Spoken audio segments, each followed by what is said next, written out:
నాకు ఎలాంటి మైండ్ మీద దెబ్బలు తగిలాయి, మానసికంగా నేను ఎంత బాధపడ్డాను అవన్నీ కూడా చెప్పాను మీకు. నేను బీజేపీ పార్టీలో చేరిందే ఎంపీ వరంగల్ టికెట్ ఇస్తేనే నేను చేరుతానని కండిషన్ పెట్టి చేరాను.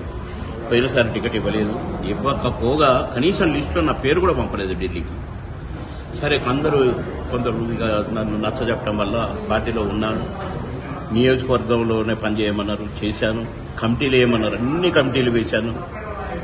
ఎన్ని మీటింగ్లు పెట్టమంటే అన్ని మీటింగ్లు పెట్టాను. ఎంతమంది మంత్రులు వస్తే, ఎంతమంది కేంద్ర లీడర్లు వస్తే మీటింగ్లు పెట్టమంటే పెట్టాను. ఆ ఖర్చులు గిర్చులు అన్ని 5 సంవత్సరాలు నేనే భరించాను. కానీ ఫస్ట్ లిస్టులో నా పేరు రాలేదు. ఎందుకు రాలేదని చేస్తే సైలెంట్, ఎవడు సమాధానం చెప్పలేదు. ఈ లోపల నేను నా టీడీపీ అంతగా కూడా గ్యాదర్ చేసుకున్నాను బీజేపీలోకి తెచ్చుకోవడానికి. కానీ రెండో లిస్టులో కూడా నా పేరు రాలేదు. ఎప్పుడైతే రెండో లిస్టు నా పేరు రాలేదో నా క్యాడర్ మొత్తం కాంగ్రెస్లోకి వెళ్ళిపోయింది. నేనేం చేయాలో అర్థం కాక ప్రెస్ మీట్ పెట్టి ఇదే ప్రెస్ క్లబ్లో నేను ఎమ్మెల్యేగా పోటీ చేయట్లేదు, నాకు టికెట్ వద్దు, ఎవరికన్నా ఇచ్చుకోండి, మా అబ్బాయికన్నా ఇచ్చుకోండి, ఇంకొకరికన్నా ఇచ్చుకోండి, ఇంత క్లియర్గా మాట్లాడాను. అయినా కూడా అటు మా అబ్బాయికి వేయలే, ఎందుకంటే మా అబ్బాయికి ఇస్తుండని తెలిసింది నాకు. అప్పటికే ఇచ్చేటప్పుడు నాకు ఒక మాట చెప్పొచ్చు, నన్ను అడగొచ్చు, ఏమై మీ అబ్బాయికి ఇస్తున్నావు, నీకు ఇంకేదైనా ఇస్తాము ఎక్కడ అలా చెప్పొచ్చు. 5 సంవత్సరాలు నాకు ఏ పదవి ఇవ్వకపోగా, పార్టీ పదవి, ఏ నామినేటెడ్ పోస్ట్ ఇవ్వకపోగా, నాతో వెట్టి చాకరీ చేయించుకొని టికెట్ కూడా ఇవ్వకుండా రెండో లిస్టు వర్గాలు నాకు పేరు రానప్పుడు, నా వాళ్ళంతా కాంగ్రెస్లో చేరినప్పుడు నా ప్రెస్ మీట్ పెట్టిన తర్వాత మళ్ళా పిలిచి కన్విన్స్ చేసి ఆ ఎంపీ ఇంకా 5 ఏళ్ళు ఉంది, 5 నెలలు ఉంది, నువ్వు ఎంపీకి పోటీ చేద్దు కానీ ఇప్పుడైతే ఇది చెయ్యి అని మళ్ళీ కన్విన్స్ చేస్తే, ఇది చెయ్యి అది నీకే అని అంటేనే సరే పోటీ చేయడానికి పోయినా అడిగిపోతే నా వాళ్ళు ఎవరు లేరు. ఈలోగా సహకారం బంద్ అయిపోయింది. ఎవడు ఫోన్ ఎత్తలేదు, అధ్యక్షుడు ఎత్తలేదు, ఇంకొకడు ఎత్తలేదు, ఎవడెత్తలేదు. నాన్న నన్ను గెలిపించిండు, ఎండలో తిరిగిండు మా అన్న బండి సంజయ్ కూడా ఎత్తలేదు. 100 ఫోన్లు చేసిన సరే ఓకే అనుకున్నాను, భగవంతుడు నాకు అనుకున్నాను, సైలెంట్ అయిపోయాను. కానీ ఎలక్షన్ అయినా కానీ చూస్తుంటే ఎవరి ఫోన్ లేదు, ఎవరి ఫోన్ రావట్లేదు. నేను ఎవరి ఫోన్ చేసినా ఎత్తట్లేదు, నాకు ఏ ప్రోగ్రాం చెప్పట్లేదు, అమిత్ షా గారు వచ్చినా చెప్పట్లేదు, ఎవరు వచ్చినా చెప్పట్లేదు.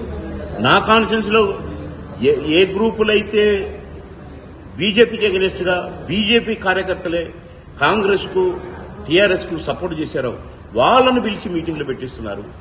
మీరైనా ఇక బాబు అని రాడు ఇక్కడికి అని చెప్తున్నారు. ఇవన్నీ చూసి నాకు మనసు కష్టమయ్యి ఇవాళ ఎట్లాగో ప్రెస్ క్లబ్కి వెళ్తున్నాను అని అనుకుంటున్నాను.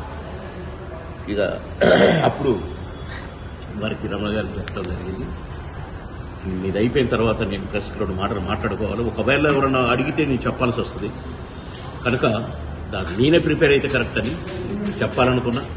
రాజీనామా చేస్తున్నానని చెప్పిన బీజేపీలో ఇక నాకు ఎలాంటి సంబంధం లేదు, మెంబర్షిప్తో సహా అన్నిటినిగా కూడా నేను అన్నిటికీ రాజీనామా చేస్తున్నాను. నాకు పోవాలని చూశాను. బీజేపీ ఏ పార్టీ అయినా నా పార్టీ గెలవాలని చూస్తుంది, కానీ బీజేపీ ఓడిపోవాలి అని చూసే పార్టీని ఈ పార్టీనే చూస్తున్నాను, ఈ లీడర్లనే చూస్తున్నాను.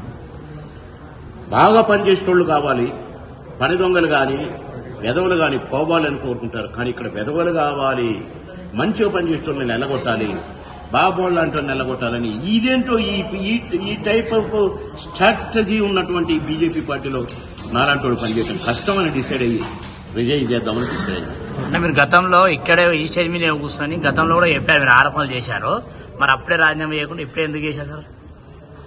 పార్టీ బ్రతిమలాడింది కదా, ఇక అలాంటివి ఏం జరగవు అన్నది కదా.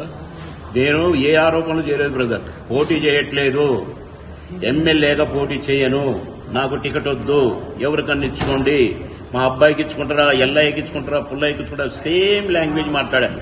బాబు మన భాషలో తప్పులుండవు బ్రదర్, ఒకటి చెప్పి ఇంకొకటి మాట్లాడటం ఉండదు బ్రదర్. అప్పుడు నేను ఎవరి మీద ఏ ఆరోపణలు చేయలే.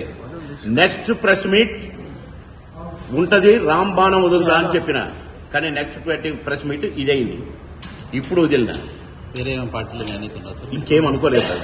ఇప్పుడు రిజైన్ చేయాలనుకున్న ఫస్ట్ నాకు నేను ఈ కంపులోంచి బయటికి రావాలి, దట్స్ ఆల్.